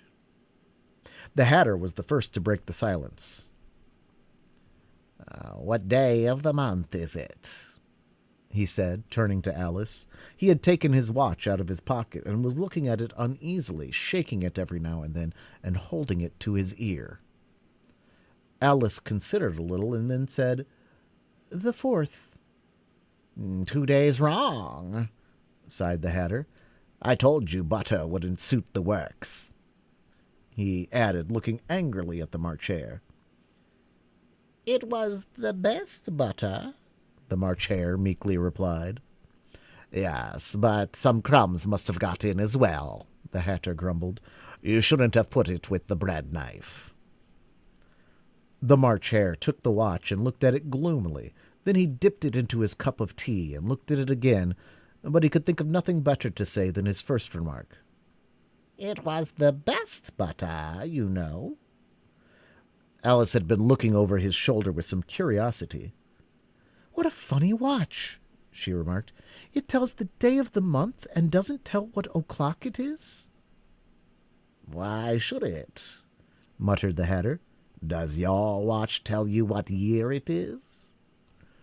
"Of course not," Alice replied very readily, "but that's because it stays the same year for such a long time together." "Which is just the same case with mine," said the Hatter. Alice felt dreadfully puzzled. The Hatter's remark seemed to have no sort of meaning in it, and yet it was certainly English. "I don't quite understand you," she said, as politely as she could. "The dormouse is asleep again," said the Hatter, and he poured a little hot tea upon its nose. The dormouse shook its head impatiently and said, without opening its eyes, "Oh, of course, just what I was going to remark myself." "Have you guessed the riddle yet?" the Hatter said, turning to Alice again. No, I give it up," Alice replied. "What's the answer?" "I haven't the slightest idea," said the Hatter. "Nor I," said the March Hare. Alice sighed wearily. "I think you might do something better with the time," she said, "than waste it in asking riddles that have no answers." "If you knew time as well as I do," said the Hatter, "you wouldn't talk about wasting it. It's him." I don't know what you mean," said Alice. "Of course you don't," the Hatter said, tossing his head contemptuously. "I dare say you never even spoke to time." "Perhaps not," Alice cautiously replied. "But I know I have to beat time when I learn music." "Ah, that accounts for it," said the Hatter. "He won't stand beating. Now, if you only kept on good terms with him, he'd do almost anything you liked with the clock. For instance, suppose it were 9 o'clock in the morning, just time to begin lessons. You'd only have to whisper a hint to time, and round goes the clock in a twinkling. 1:30, time for dinner." "I only wish it was," the March Hare said to itself in a whisper. "That would do grand, certainly," said Alice thoughtfully. "But then I shouldn't be hungry for it, you know." "Not at first, perhaps," said the Hatter. "But you could keep it to 1:30, as long as you liked." "Is that the way you manage?" Alice asked. The Hatter shook his head mournfully. "Not I," he replied. "We quarreled last March, just before he went mad, you know," pointing with his teaspoon at the March Hare. "It was at the great concert given by the Queen of Hearts, and I had to sing, 'Twinkle, twinkle, little bat, how I wonder where you're at.' You know the song, perhaps?" "I've heard something like it," said Alice. "It goes on, you know," the Hatter continued in this way. "Up above the world you fly, like a tea tray in the sky. Twinkle, twinkle." Here the dormouse shook itself and began singing in its sleep, "Twinkle, twinkle, twinkle, twinkle." and went on so long that they had to pinch it to make it stop. Well, I'd hardly finished the first verse, said the Hatter, when the Queen jumped up and bawled out, "He's murdering the time! Off with his head!" "How dreadfully savage!" exclaimed Alice. "And ever since that," the Hatter went on in a mournful tone, "he won't do a thing I ask. It's always 6 o'clock now." A bright idea came into Alice's head. "Is that the reason so many tea things are put out here?" she asked. "Yes, that's it," said the Hatter with a sigh. "It's always tea time, and we've no time to wash the things before whiles." "Then you keep moving round, I suppose?" said Alice. "Exactly so," said the Hatter, "as the things get used up." "But what happens when you come to the beginning again?"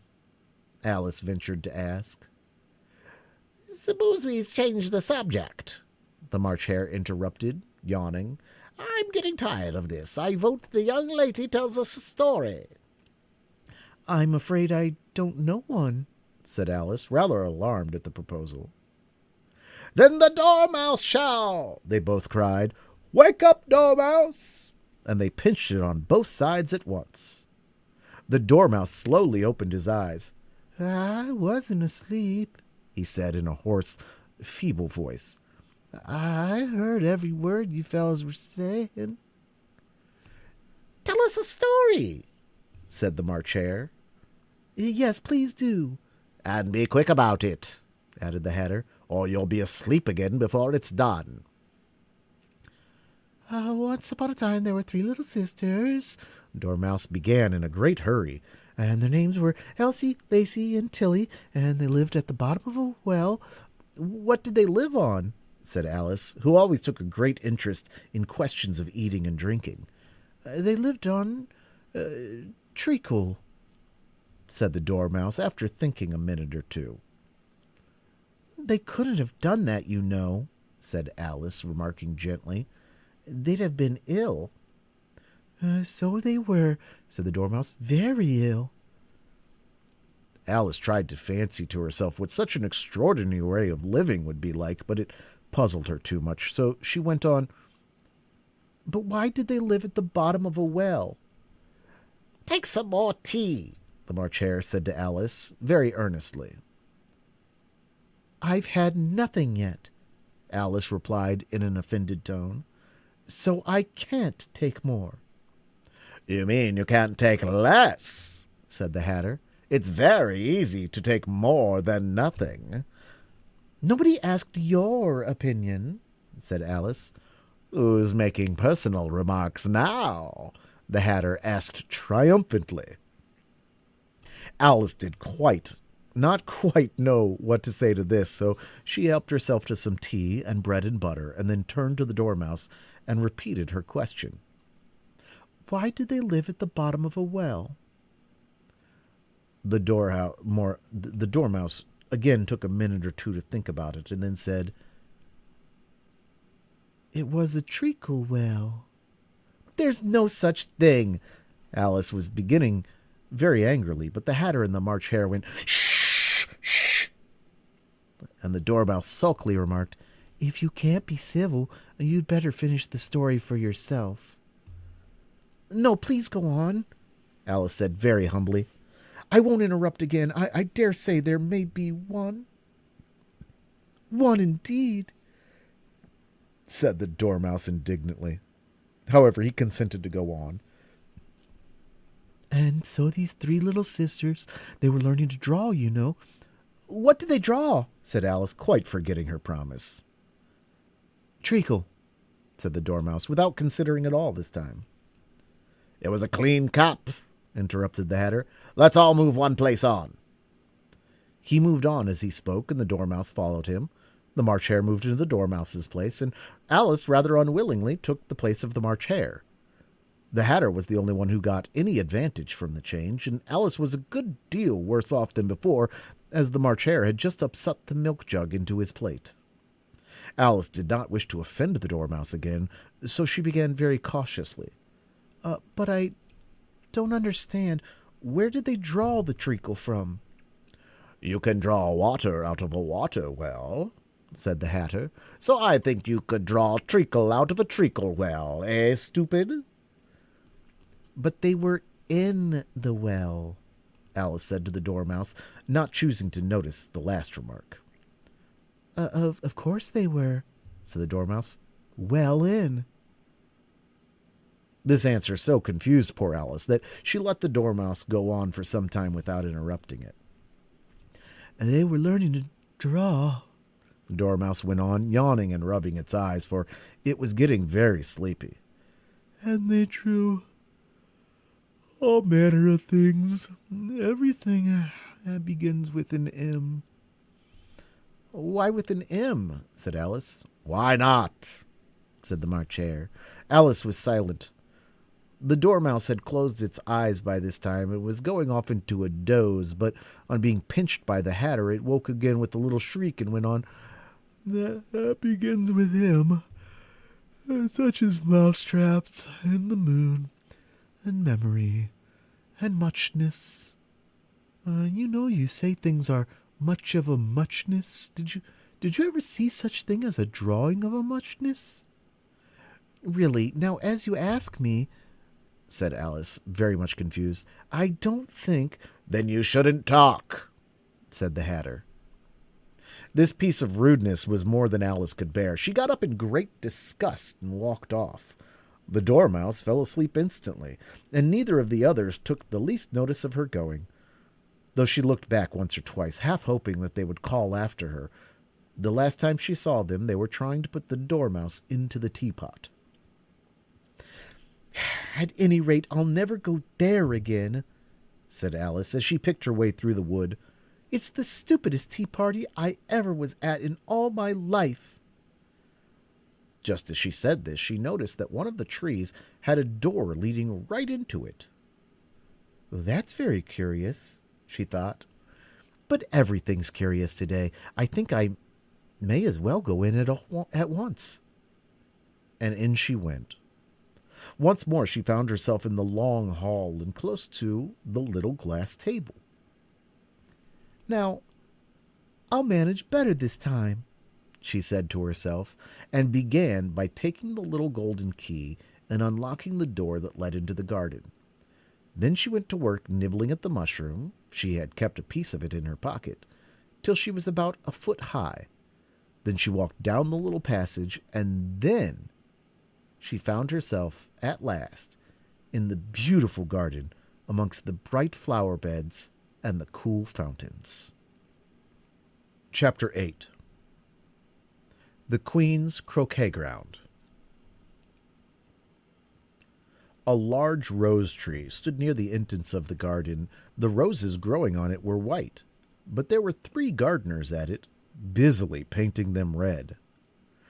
Alice thought this a very curious thing, and as she went nearer to watch them, and just as she came up to them, she heard one of them say, "Look out now, Five! Don't go splashing paint over me like that." "I couldn't help it," said Five in a sulky tone. "Seven jogged my elbow." On which Seven looked up and said, "That's right, Five. Always lay blame on others." "You'd better not talk," said Five. "I heard the Queen say only yesterday you deserve to be beheaded." "What for?" said the one who had spoken first. "That's none of your business, too," said Seven. "Yes, it is his business," said Five. "And I'll tell him. It was for bringing the cooked tulips roots instead of onions." Seven flung down his brush and had just begun, "Well, of all the unjust things," when his eye chanced to fall upon Alice, as she stood watching them, and he checked himself suddenly.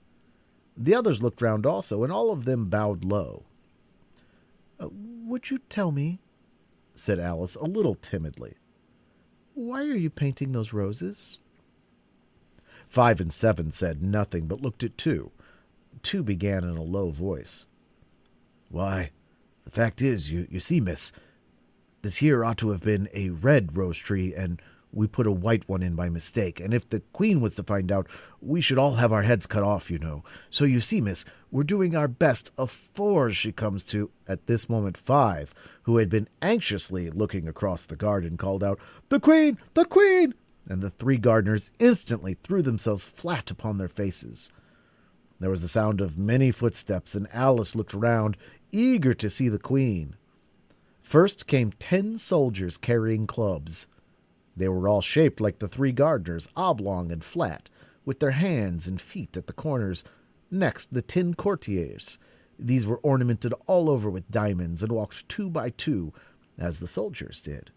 After these came the royal children. There were 10 of them, and the little dears came jumping merrily along hand in couples. They were all ornamented with hearts. Next came the guests, mostly kings and queens, and among them Alice recognized the White Rabbit. It was talking in a hurried, nervous manner, smiling at everything that was said, and went by without noticing her. Then followed the Knave of Hearts, carrying the king's crown and a crimson velvet cushion, and last of all in this grand procession came the King and Queen of Hearts. Alice was rather doubtful whether she ought not to lie down on her face like the 3 gardeners, but she could not remember having heard of such a rule at processions. And besides, what would be the use of a procession, thought she, if people had all to lie down upon their faces so that they couldn't see it? So she stood still where she was and waited. When the procession came opposite to Alice, they all stopped and looked at her, and the Queen said severely, "Who is this?" She said it to the Knave of Hearts, who only bowed and smiled in reply. "Idiot," said the Queen, tossing her head impatiently, and turning to Alice, she went on, "What's your name, child?" "My name is Alice, so please your majesty," Alice said very politely, but she added to herself, "Why, they're only a pack of cards after all. I needn't be afraid of them."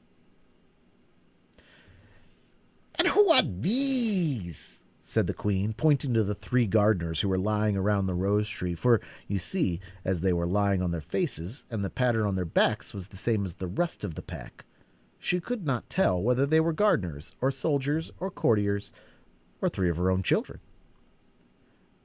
"How should I know?" said Alice, surprised at her own courage. "It's no business of mine."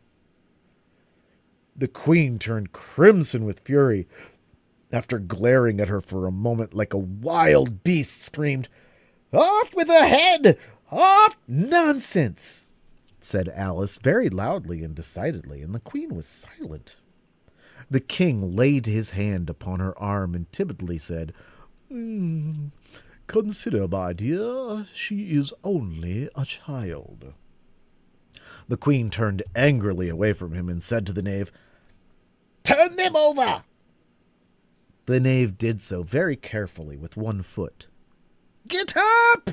said the Queen in a shrill, loud voice, and the 3 gardeners instantly jumped up and began bowing to the King, the Queen, the royal children, and everybody else. "Leave off that!" screamed the Queen. "You make me giddy!" And then, turning to the rose tree, she went on, "What have you been doing here?" May it please your majesty," said 2, in a very humble tone, going down on one knee as he spoke. "We were trying—" "I see," said the Queen, who had meanwhile been examining the roses. "Off with their heads!" And the procession moved on, 3 of the soldiers remaining behind to execute the unfortunate gardeners, who ran to Alice for protection. "You shan't be beheaded," said Alice, and she put them in a large flower pot that stood near. The 3 soldiers wandered about for a minute or two, looking for them, and then quietly marched off after the others. "Are their heads cut off?" shouted the Queen. "Their heads are gone, if it please your majesty," the soldiers shouted in reply. "That's right," shouted the Queen. "Can you play croquet?" The soldiers were silent and looked at Alice, as the question was evidently meant for her. "Yes," shouted Alice. "Come on, then!" roared the Queen, and Alice joined the procession, wondering very much what would happen next. It's a very fine day," said a timid voice at her side. She was walking by the White Rabbit, who was peeping anxiously into her face. Very," said Alice. "Where's the Duchess?" "Hush, hush," said the rabbit in a low, hurried tone. He looked anxiously over his shoulder as he spoke, and then raised himself upon tiptoe, put his mouth close to her ear, and whispered, "She's under sentence of execution." "What for?" said Alice. "Did you say what a pity?" the rabbit asked. "No, I didn't," said Alice. "I don't think it's at all a pity. I said, what for?" "She boxed the Queen's ears," the rabbit began. Alice gave a little scream of laughter. "Oh, hush!" the rabbit whispered in a frightful tone. "The Queen will hear you. You see, she came rather late, and the Queen said, 'Get to your places!'" shouted the Queen in a voice of thunder, and people began running about in all directions, tumbling up against each other. However, they got settled down in a minute or two, and the game began. Alice thought she had never seen such a curious croquet-ground in her life. It was all ridges and furrows. The balls were live hedgehogs, the mallets live flamingos, and the soldier had to double themselves up to stand on their hands and feet to make the arches. The chief difficulty Alice found at first was in managing her flamingo. She succeeded in getting its body tucked away, and comfortably enough, under her arm, with its leg hanging down, but generally, just as she had got its neck nicely straightened out, and was going to give the hedgehog a blow with its head, it would twist itself round and look up in her face with such a puzzled expression that she could not help bursting out laughing. And when she had got its head down and was going to begin again, it was very provoking to find that the hedgehog had unrolled itself and was in the act of crawling away. Besides all this, there was generally a ridge or furrow in the way wherever she wanted to send the hedgehog to, and as the doubled-up soldiers were always getting up and walking off to other parts of the ground, Alice soon came to the conclusion that it was a very difficult game indeed.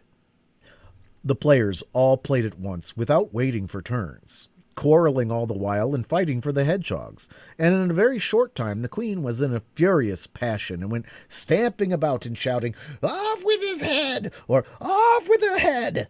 about once in a minute. Alice began to feel very uneasy. To be sure, she had not as yet had any dispute with the Queen, but she knew that it might happen any minute. And then, thought she, what would become of me? They're dreadfully fond of beheading people here. The great wonder is that there's anyone left alive. She was looking about for some way of escape and wondering whether she could get away without being seen, when she noticed a curious appearance in the air. It puzzled her very much at first, but after watching it a minute or two, she made it out to be a grin, and she said to herself, "It's the Cheshire Cat. Now I shall have somebody to talk to."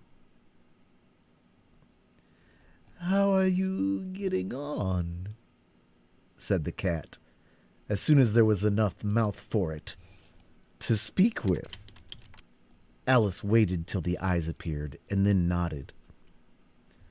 "It's no use speaking to it," she thought, "till its ears have come, or at least one of them."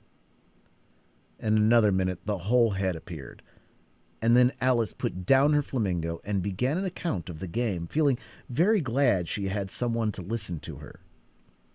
The cat seemed to think that there was enough of it now in sight, and no more of it appeared. "I don't think they play at all fairly," Alice began in a rather complaining tone. "And they all quarrel so dreadfully one can't hear oneself speak. And they don't seem to have any rules in particular. At least, if there are, nobody attends to them. And you've no idea how confusing it is, all the things being alive. For instance, there's the arch I've got to go through next, walking about at the other end of the ground. and I should have croqueted the queen's hedgehog just now, only it ran away when it saw mine coming." "How do you like the queen?" said the cat in a low voice. "Not at all," said Alice. "She's so extremely—" Just then she noticed that the queen was close behind her listening, so she went on, "likely to win, that it's hardly worth finishing the game." The queen smiled and passed on. Who are you talking to?" said the king, going up to Alice and looking at the cat's head with great curiosity. "It's a friend of mine, a Cheshire cat," said Alice. "Allow me to introduce it." "I don't like the look of it at all," said the king. "However, it may kiss my hand if it likes." "I'd rather not," the cat remarked. "Don't be impertinent," said the king, "and don't look at me like that." He got behind Alice as he spoke. "A cat may look at a king," said Alice. "I've read that in some book, but I don't remember where." "Well, it must be removed," said the king very decidedly, and he called the queen, who was passing at the moment. "My dear, I wish you would have this cat removed." The queen had only one way of settling all difficulties, great or small. "Off with his head," she said, without even looking around. "I'll fetch the executioner myself," said the king eagerly, and hurried off.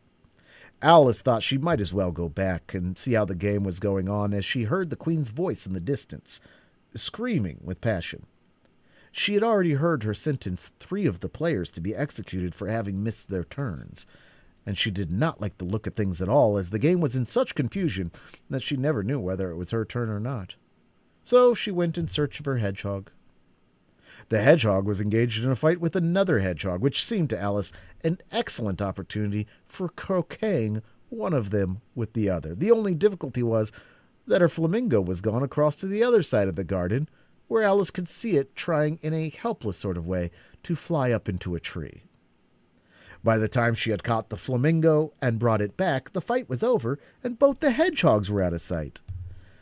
"But it doesn't matter much," thought Alice, "as all the arches are gone from this side of the ground." So she tucked it away under her arm that it might not escape again, and went back for a little more conversation with her friend. When she got back to the Cheshire Cat, she was surprised to find quite a large crowd collected round it. There was a dispute going on between the executioner, the king, and the queen, who were all talking at once, while all the rest were quite silent and looked very uncomfortable. The moment Alice appeared, she was appealed to by all 3 to settle the question, and they repeated their arguments to her, though, as they all spoke at once, she found it very hard to make out exactly what they said.